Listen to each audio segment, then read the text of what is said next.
여러분 안녕하세요. 225강입니다. 자, 오늘 얘기는요. 작물 재배 농업 기술 변화입니다. 빠르게 키우기, 느리게 키우기. 이거에 대해서 말씀드릴 거예요. 느리게 키우기 농업 두 번째입니다. 전 시간에 이제 제가 농사 짓고 있는 모습 영상으로 보여드렸고요. 오늘부터 이제 자료를 통해서 아마 좀 상세하게 좀 소개해 드리겠습니다. 정보, 교육, 농부, 인식 못하는 작물 재배 농업 기술 변화입니다. 지금 농업 정보라든 농업 교육에서 그리고 뭐 전원농이라든 도시농이나 일반적인 농업에 아시는 분들이 인식을 못하는 것들이 많거든요. 지금 농업 기술의 변화가 급변하고 있습니다. 실질적으로 이제 그걸 못 따라가고 있는데요. 정보들라든가 교육들이요. 이런 거에 대해서 좀 말씀을 드리겠습니다. 자, 화학농 농사기술 변화입니다. 제가 이제 앞서 몇 번 소개했습니다만은 지금 화학농만 해도 이제 밭갈이 1년에서 몇 번 하는 밭갈이가 이제 보통적으로 보편적이지 않습니까? 하지만은 이제 밭갈이 한 번도 안 하고요. 그다음 멀칭하고 뭐 100헥타, 1000헥타 뭐 작은 규모도 합니다만은 이와 같이 이제 외국 같은 게 대규모까지 이제 기계화 돼 가지고 밭갈이 전혀 안 하고 이제 멀칭하고 그래서 0.1에 이건 뭐냐면 이제 밭갈이 하는 상태에서 이제 콩 심는 부분만 이제 기계로 파는 거죠. 그러니까 부분 경우에 되죠. 0.1회밖에 안 되니까요. 그러니까 밭갈이 전체 안 하는. 아마 2그룹 화학농과 4그룹 화학농 엄연하게 차이가 크죠. 화학농만 해도 이렇게 큰 차이가 나 있다라는 거. 이제 우리가 이제 화학농하면 이제 한 가지만 거의 보는데 이렇게 큰 차이가 있다라는 거.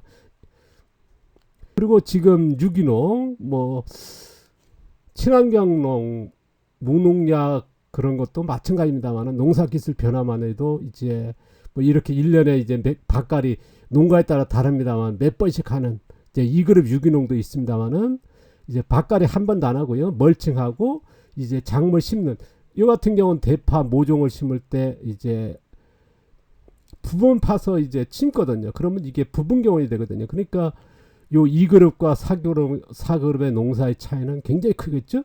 여기서 이제 뭐냐면 이제 밭갈이 했냐에 따라서 이제 그 생산 비용이라든가 그 다음에 토양 상태가 다를 것이고요. 그 다음에 뿌리 내림도 다르지 않습니까? 뭐 이미 민농부에서 발표한 것만 해도 이제 2년 3년 후에 이제 2배가 달라진다는 거 이미 그 과학적으로 발표하고 있거든요. 뭐 민농부의 자료에 보면 쉽게 찾을 수 있는데요. 그런 것들이 정도로 이제 과학적 증거가 나와 있습니다. 그러다 보니까 이제 이런 그 차이에 대해서 좀 알고 가야 된다 하는 말씀을 앞서도 몇 번 했습니다. 자, 자연농도 마찬가지입니다. 자연농도 보시면 이제 밭갈이 이제 아는 상태에서 멀칭하는 그리고 작물을 심을 때 이제 모종이라든가 이제 씨앗을 심을 때 파서 심으니까 이제 부분 경운되는 이런 4그룹의 자연농도 있고요. 아니면 이제 최근에 확산되는 일본도 마찬가지 많이 확산됐습니다. 우리나라도 이제 뭐 적지 않게 많이 이제 확산되고 있는데요. 여기다가 뭐 비닐 멀칭이라든가 잡초 매트까지 더 씌우는 분도 계시거든요. 그래서 이런 2그룹에 1년에 뭐 농가마다 틀립니다만 몇 번 밭갈이 하는 밭갈이 한 번도 안 하고 멀칭해가지고 이제 작물을 심는 그러니까 4그룹과 2그룹의 자연농은 분명히 차이죠. 우리는 자연농 하나만 보고 있거든요. 그런데 현장에서 뭐랄까요 농사 기술로 얘기할 때는 분명히 다르게 얘기해야 됩니다. 농사 품질도 그렇죠.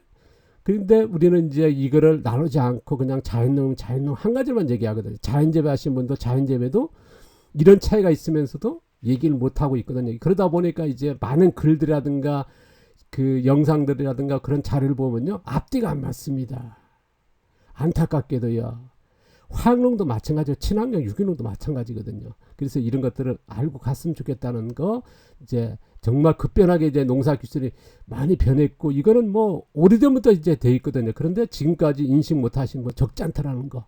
지금 농업정보에서나 교육에서 이걸 따라가지 못하고 있거든요. 이런 것들이 좀 안타깝다는 거. 다시 한번 말씀드리면 농사 종류하면 화학농, 친환경, 무농약이죠. 유기농 또 있습니다. 우리나라에서 이제 보통 이 세 가지를 얘기하는데요. 뭐 자연농도 있지 않습니까? 최근에 이제 많이 확산되는 30여 년부터 이제 일본의 자연농서부터 우리가 전통농업 그리고 최근에 확산되고 인공농, 양액재배죠. 흙이 없는 상태에서 농사 짓는. 그리고 이거를 조금 기술적으로 나누면요. 자, 인공농은 이제 1그룹, 이제 흙이 아니다 보니까 1급으로 나누고요. 이것은 제가 이제 몇 그룹 나눈 거는요. 제가 임의적으로 나눈 겁니다. 제가 농업 교육을 이제 오래 진행하다 보니까요. 그리고 제가 이제 오래전부터 농사를 이렇게 참 배우기 위해서 아니면 많은 거를 이제 실천하면서 수많은 농가를 참 만나보면요. 농사 방법이 굉장히 다르거든요. 그러니까 거기에서 맞춰서 분류하다 보니까 한 100가지 분류하고 거기다가 이제 또 분류하니까 이제 너무 난해하니까 50가지 줄였거든요. 50가지는 너무 난해하니까 20가지 줄였고 제가 이제 20가지로 해서 농사 교육을 이제 시작하니까 너무 난해하더라고요. 많은 분들이 이제 그걸 받아들이지 못하더라고요. 따라가지 못하는 거지. 그래서 5가지로 나눴던 거거든요. 그래서 아까도 얘기했습니다. 화학농 2그룹도 있었고 4그룹 있지 않습니까? 이제 5그룹도 있거든요. 그러니까 이 정도는 나눠야 된다. 아까 2그룹과 4그룹 전혀 다르지 않습니까? 화학농에서도 유기농도 마찬가지고요. 자연농도 마찬가지고. 그러니까 이렇게 나눠야 된다 하는 게 이제 이 정도는 제일 기본이지 않나 하는 저희 생각입니다. 지금 화학농도 2그룹, 3그룹, 4그룹. 뭐 5그룹은 보지 못했습니다만은 지금 뭐 유기농이나 자연농에서는 5그룹까지 나왔거든요. 그래서 이런 것들이 나눌 필요가 있다는 저희 생각입니다. 뭐 저희 견해니까 자연농도 마찬가지입니다. 자연농하면 이제 우리가 어떤 분들은 자연농, 자연재배 따로따로 이제 생각하시는 분도 있고 뭐 여러 의견들이 있는데요. 그리고 우리나라에서 뭐 자연농이 없었다 하시는 분도 계시더라고요. 뭐 뭡니까 이제 자연농에서 보면 자연농법이라든가 이제 자연재배들이 일본에서는 이제 벼 수확하고 나서 볏짚을 이제 까니까 그래서 이런 자연농법이라든가 우리나라에서는 이제 볏짚을 다 수거하니까 이제 뭐랄까요 자연농은 없었다 하는데요. 근데 더 순환적인 건 뭐냐 그러면요. 우리나라는 이제 볏짚을 뭡니까 소 먹이고 그 다음에 소 키워서 분변으로 퇴비 만들어 또 밭으로 갔거든요. 그런 똑같은 순환입니다. 단지 차이가 있고 더 어떻게 보면 자원 활용도가 높은 거죠. 단순하게 이제 흙에 살리는 볏짚 깔이도 하는 거지만은 뭐 자연농은 어쨌든 간에 나중에 한번 더 얘기하겠습니다만은 우리나라에도 자연농이 있었다. 일본에서 자연재배가 이제 들어오면서 책들이 소개되면서 자연재배, 그 다음 태평농법 같은 경우는 우리나라에서 나왔지 않습니까? 자, 이영문 선생 대표적으로, 그 다음에 자연농법, 후쿠오카 마사노부 선생, 자연재배하면 이제 가하구치 선생이나요. 되게 자연농법 보고 이제 후쿠오카 나서 영향을 받았다 하지 않습니까? 그리고 자연농업. 우리나라에서 자연농업 하면 이제 조항규 선생님. 그런데 자연농업 같은 경우는 화학농도 있고 친환경도 있고 유기농도 있죠. 그리고 자연순환 농업도 마찬가지입니다. 화학농도 있고 친환경도 자연농도 있고요. 그러니까 용어를 정확하게 쓰고 거기다 기술 안 나누면요. 내가 자연농업 한다. 대체 화학농인지 자연농인지 유기농인지 뭐랄까 전달이 잘 안 된다는 거거든요. 그리고 기술적으로 그렇고요. 그런데 받아들이는 사람이나 얘기하는 사람이나 그걸 구분 안 하고 이런 것들이 정말 뭐랄까요 안타깝다 그럴까요? 기술적으로 그러니까 뭐냐 정확히 전달이 안 되고 그 효과 뭐 그런 농사 현장에서 보면 좀 그렇습니다. 제가 보기에도요 이해가 그래서 이런 걸 반복적으로 얘기하게 되는데 그러다 보니까 이제 이런 자연농만 해도 수십 가지다. 그 외에도 뭐 날라리 농법, 무슨 무공이 농법, 무슨 살리고 농법, 심지어 농사 한 번도 안 지은 도시농부들 뭐 강사들이 농법을 만들어 가지고 무슨 농법 해가지고 하고 있거든요. 그러니까 농사 전업로는 농사 경험도 없으신 분이 이제 짜집게 하는 거죠. 그래서 무슨 농법 만드는 농법까지 나오니까요. 그러니까 이거를 잘 판단하시고 특히나 이제 도시농이나 귀농교육에서 보면요. 이런 게 심각한 부분들이 있습니다. 또 그런 분들이 또 강의를 많이 하고 있거든요. 왜냐하면 그런 한 네트워크가 되다 보니까 이제 그런 분들이 계속 반복하게 되고 또 강서가 나오고 그러면 이제 내용들 보면요. 진짜 이런 거를 가지고 이렇게 들여다 보신 분이 아니면 일반적으로 잘 모를 겁니다. 그러나 이런 걸 가져가지고 기술적으로 해서 접근해서 보면 앞뒤가 전혀 안 맞는 글들이 너무 많거든요. 그래서 좀 참고했었으면 좋겠다는 거. 그래서 아까도 했습니다만은 자연농도 보시면은 자연재배도 마찬가지입니다. 2그룹, 3그룹, 4그룹, 5그룹이 있거든요. 태평농도 마찬가지. 태평농은 원래는 5그룹 쪽으로 많이 했었습니다. 그러다가 4그룹 나오던 최근에 뭐 2그룹까지 나왔으니까요. 뭐 이런 것들이 이제 뭐랄까 정확히 알 필요가 있더라는 거죠. 큰 차이가 너무 크니까요.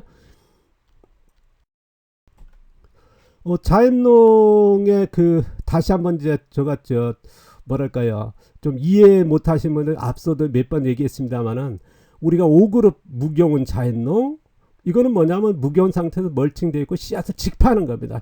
아까 4그룹은 뭡니까? 모종이라든가 씨앗을 땅을 파서 심는 거거든. 그러니까 그건 부경운이고요. 제가 이제 앞서 몇 번 얘기했습니다. 우리나라에서 일본도 마찬가지입니다. 무경운 농사하면 99%가 거짓말이더라. 왜냐면 바로 이거거든요. 대개 보면요, 무경운 농사 하신 분들이 요 4그룹입니다. 자, 무경운 상태에서 멀칭하고 그 다음에 작물을 아니면 모종을 땅을 파서 씨앗을 심는 거거든요. 이건 부분경운이거든요. 그러니까 5그룹과 4그룹은 전혀 다른 겁니다. 그러니까 우리가 자연재배의 대가로 알려진 가구재생과 전형적인 4그룹이거든요. 그 다음에 이제 자연농법에 그리고 흑곡과 마사노부 선생 같은 경우는 흑공으로 해가지고 이제 씨앗을 직파하는 방법으로 연구할 정도로 이제 이쪽으로 지향했었거든요. 그런데 어떻게 보면 흑공이다 보니까 이제 저희 방식의 이제 씨앗을 직파하는 게 아니라 뭐냐면 이제 씨앗을 그대로 뿌리니까 새가 먹으니까 흑공을 해가지고 발화시키는 그런 쪽으로 이제 막 보급도 하고 하셨거든요. 그러니까 이 두 차이가 분명히 있더라는 거. 자연농에서도 또 최근에 이제 아까도 있습니다만은 바까리아는 이제 이런 자연농의 변화. 이거에만 해도 굉장히 크지 않습니까? 그러니까 자연농을 한 가지로 봐서는 절대 안 된다는 거거든요. 여기에 뭐냐면 토양 자생력도 다를 것이고요. 생산 비용도 다를 것이고 투입하는 유기물 비료도 다를 것이고요. 그 다음에 작물의 뿌리 내림도 다르지 않습니까? 이런 거 차이가 너무 크거든요. 그리고 생산량이 뭡니까? 토양의 지속성이라 영양 생산도 달라지고 그러다 보니까 품질도 달라질 것이고요. 그래서 이런 것들이 기술적으로 접근해야 된다. 그리고 이걸 기반으로 해서 지식적으로 전달이 돼야 된다. 그런데 지금의 많은 자연농에 아니면 유기농에 보면 이런 쪽에 농업에 보면 앞뒤가 안 맞습니다. 근데 그걸 느끼지는 못한다는 거거든요. 댓글 보면은 정말 어때는 안타까울 정도거든요. 그래서 다시 한번 이제 꺼내게 되는데요. 그래서 2그룹, 4그룹, 5그룹 전혀 다르지 않습니까? 이걸 같은 농업으로 봐서는 안 되거든요. 근데 자연농입니다. 왜 자연농이나 뭐는 규칙은 없다라는 거거든요. 단지 아까 유기농이나 뭐 화학농 같은 건 농약을 전혀 안 넣냐 단지 그쪽에만 뭐지 화학비료와 그것만 하지 다른 건 없거든요. 바깥에 뭐 기준이 있는 건 아니지 않습니까? 또 성이라든가 비료 뭐 화학비료냐 아니냐 그것만 있지 그런 정도마다 보니까 이제 그런 것들이 있더라는 거. 다시 한번 말씀드리면요, 농사 종류 화학농, 친환경, 유기농 있더라는 거, 그리고 자연농도 있더라는 거, 또 인공농 이제 1그룹으로 보자 하는 말씀을 드렸습니다. 그래서 1그룹, 2그룹, 3그룹, 5그룹도 있더라는 것, 여기에 더 나누게 돼 있다. 저는 이제 나눠야 된다.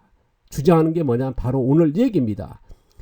전 시간부터 얘기하는 건데요. 빠르게 키우는 농사와 느리게 키우는 농사를 나눠야 된다 하는 게 저희 생각입니다. 지금까지 1그룹, 2그룹, 3그룹, 4그룹, 5그룹 나눈 것 때문에 나눠야 안 돼. 여기다가 또 나누? 안 나눌 수가 없습니다. 왜? 지금의 농업이 보면요. 촉성재배, 뭐 초촉성재배까지 나왔거든요. 뭐 이게 얘가 될지 모르겠지만 옛날에 뭐 닭을 키우게 되면 뭐 100일 이상 1년 100일 뭐 70일 40일 뭐 30일 하다가 이제 28일까지 키워서 나오기도 한다는 이게 지금의 현실이거든요. 6개입니다만은 뭐 배추 같은 것도 그렇습니다. 지금 뭐 3개월 넘어가면 결구시키는 쪽으로까지 나오고 있거든요. 보통 이제 5개월 정도 4개월 하다가 이제 뭡니까?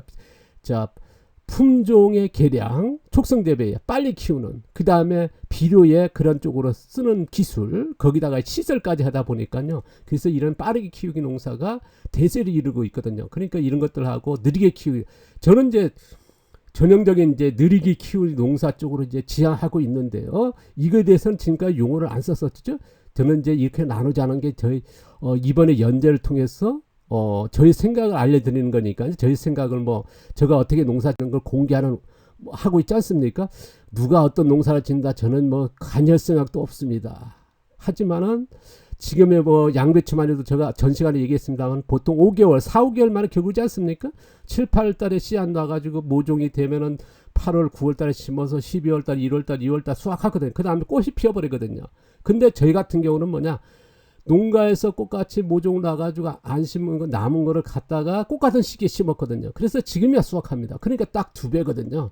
그러니까 1년 키우고 양배추 수확하는 거거든요. 그러니까 이것들이 같은 쪽으로 볼 수는 없거든요. 그래서 이거를 좀 나누자 하는 저희 생각입니다. 제가 이제 앞서도 얘기했습니다. 20년 동안 이쪽으로 지향했고 20년 동안 양배추를 매년 이렇게 생산하고 있습니다. 그건 뭐냐면 이제 여가 이쪽으로 왜 해야 되는 목적이 있었고 그쪽으로 이제 기술적인 부분, 지식적인 부분이 있으니까 이제 가능한 거 아니겠습니까? 그래서 이거를 공개하는 겁니다. 바로 전 시간에 이제 제가 공개하니까 댓글로 공격하시는 분도 있고 뭐 제가 원래 하고 있는 농사에 대해서 이상한 소리도 많이 하지 않습니까? 최근에 진짜 많아졌거든요. 그래서 제가 연재가 한 며칠 늦춰졌습니다. 유튜브를 폐쇄하느냐 아니면 영상을 안 해볼까, 이 누리기 같은 거 이런 것들을 안 해버릴까, 뭐 제가 이제 조금 예민한 편입니다. 예민한 게 뭐냐면 사람들과 접촉을 안 하는 쪽이지, 제가 이제 뭐 누구하고 통화하는 사람 한 명도 없습니다. 제가 뭐 몇 년 동안 교육을 하면서 이제 교육생한테 몇만 명 되지 않습니까?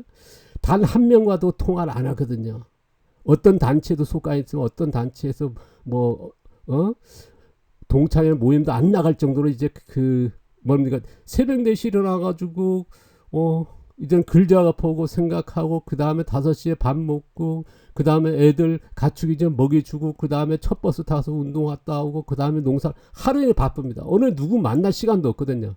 뭐 그러다 보니까 누구 관여할 생각도 없습니다만은 이런 내용을 공개하는 자체를 뭐랄까요, 일부 농민들 또 어떤 분들이 뭐 공격을 하시고 막 비아냥거리고 하는데, 그래서 좀 생각이 많았었습니다.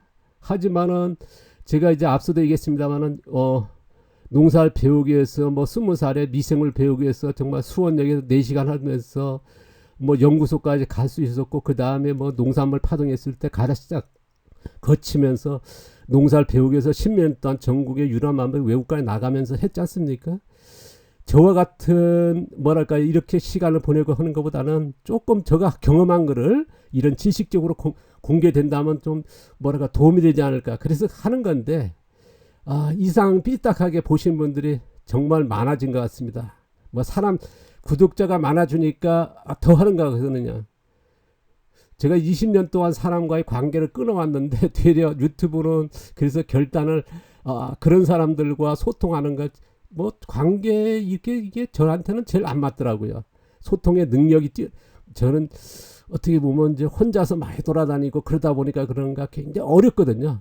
근데 이제 이런 하다 보니까 또 누구한테 이제 그런 피해랄까 좀 뭐 하는 거를 좀 예민하게 받아들입니다.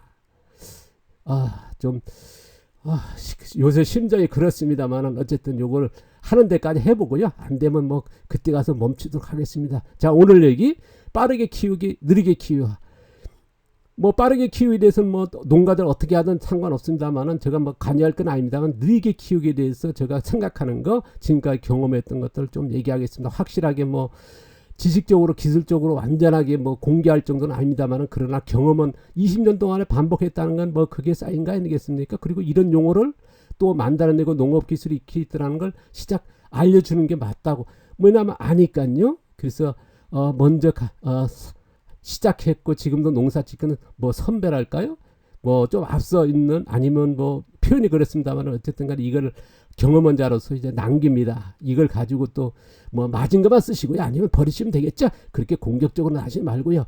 뭐 무슨 싸움이라 그러죠. 같이 제가 대응하면 싸워줄 것 같은 거 피해버립니다만은, 그래서 삭제합니다만은 제발 그러지 맙시다. 그렇게 산다고 뭐 그게 나아진 것도 아닌데. 자, 오늘 얘기 좀 불편했으면 죄송하고요. 자, 제가 너무 불편해서 그렇습니다. 자, 감사합니다. 고맙습니다. 다음 시간 또 뵙겠습니다.